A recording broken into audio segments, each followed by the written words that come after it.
नमस्कार विद्यार्थियों, आज हम तीसरा अलंकार पढ़ेंगे, श्लेष अलंकार। दो अलंकार हम पहले पढ़ चुके हैं। अब श्लेष अलंकार किसको कहते हैं? तो श्लेष का मतलब होता है चिपका हुआ, चिपका हुआ। यानी चिपका हुआ से क्या मतलब? जब एक ही शब्द में एक से अनेक अर्थ चिपके हुए होते हैं तो वहां श्लेष अलंकार होता है। तो आइए अपन इसकी जो परिभाषा है वो देख लेते हैं। क्या है? जब काव्य में एक ही शब्द के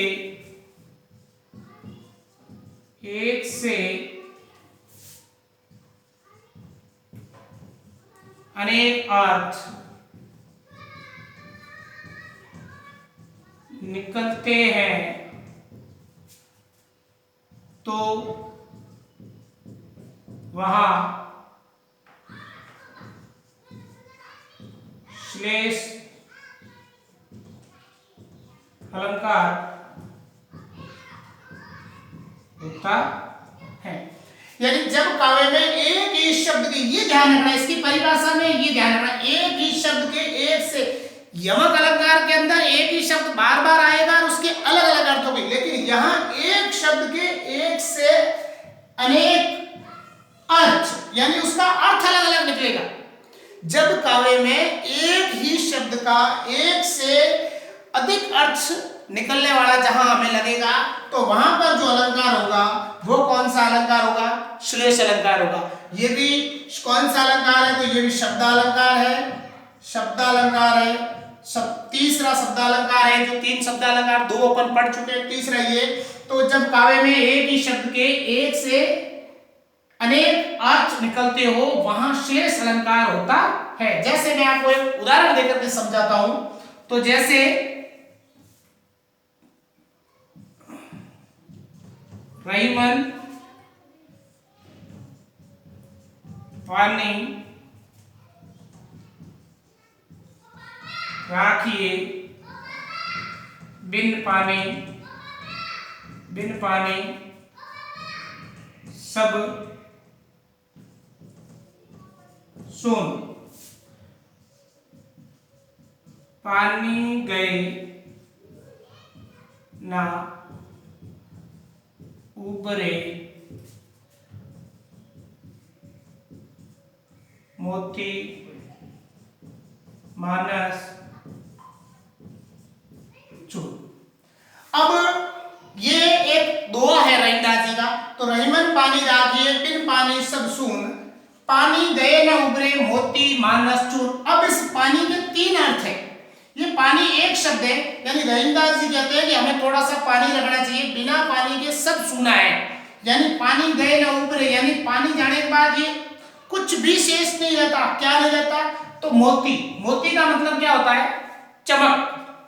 तो एक मोती, जो हीरे मोती जो ज्वारात होता है, वो कहते हैं वो समुद्र के पानी में तैयार होता है, वो समुद्र के पानी में बनता है। अगर पानी नहीं होगा तो उस मोती की जो चमक है वो नष्ट हो जाएगी। तो पानी का मोती के संदर्भ में अर्थ होगा वो होगा चमक से। अब मानस, तो मानस का मतलब होता है मनुष्य। कहते हैं थोड़ी बहुत पानी रखना चाहिए। पानी का मतलब क्या होता है? इज्जत। क्या होता है? तो इज्जत या सम्मान लिखे,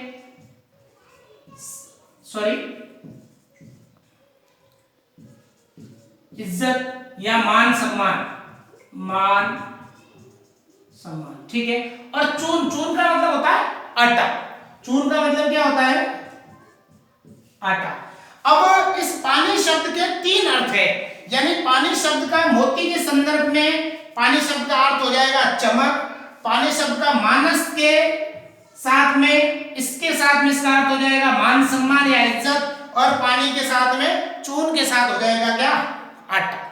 यानी जब एक ही शब्द के एक से अनेक अर्थ, परिभाषा हमें ये कह रही है, जब काव्य के अंदर एक ही शब्द के एक से अधिक अर्थ, तो यहाँ पानी शब्द है, पानी शब्द के चमक, इज्जत और आटा, चून का मतलब होता है आटा, जब तीन अलग अलग अर्थ निकल रहे हैं, इसीलिए यहाँ कौन सा अलंकार है?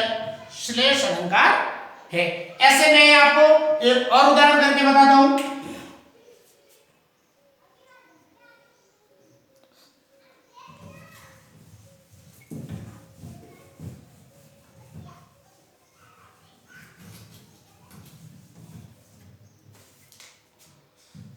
चरण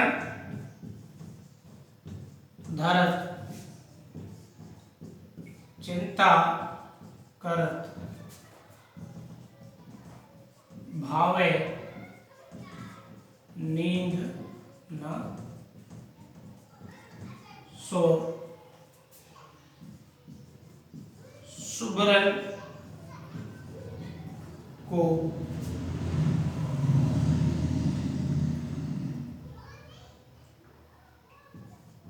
ढूंढत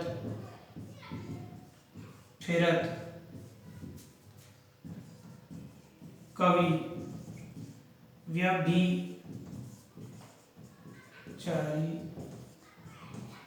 चोर।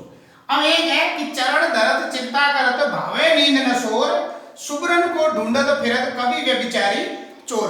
अब यहाँ ये सुबरन, सुबरन का मतलब क्या है? वैसे होता है श्रेष्ठ रत्न। क्या मतलब होता है इसका? श्रेष्ठ रत्न। लेकिन अब इसके तीन अलग अलग अर्थ है कि चरण धरत चिंता करत भावे नींद न सोर, यानी जिसको चरण धरत यानी पांव रखते ही जो चिंता करता है, भावे नींद न सोर, ना जिसको दिन में नींद आती है न रात में आती है, यानी कभी भी उसे आराम नहीं आता है। क्यों? सुबरन को ढूंढत फिरत, सुबरन का मतलब होता है श्रेष्ठ रत्न को ढूंढत फिरत यानी ढूंढते फिरता है, कवि व्यभिचारी चोर। तो कवि होता है वो हमेशा अपनी जो कविता होती है उसको आधी रात को लिखता है, यानी आधी रात को जब सब लोग सो जाते हैं उस समय कवि होता है वो वहां क्या करेगा? अच्छी कविता लिखेगा। तो यहाँ क्या आ जाएगा? श्रेष्ठ वर्ण। क्या आ जाएगा? श्रेष्ठ वर्ण। यानी अच्छी कविता के लिए क्या आवश्यक है? अच्छे अक्षर, अच्छे वर्ण आवश्यक। तो सुबरन का कवि के संदर्भ में क्या हो गया? श्रेष्ठ वर्ण। अब दूसरा, सुबरन को ढूंढत फिरत व्यभिचारी। तो व्यभिचारी का मतलब होता है ऐसा व्यक्ति जो कामुक व्यक्ति होता है, जो भोग वासना के अंदर डूबा हुआ रहता है। इसका मतलब यह हो जाएगा कामिनी।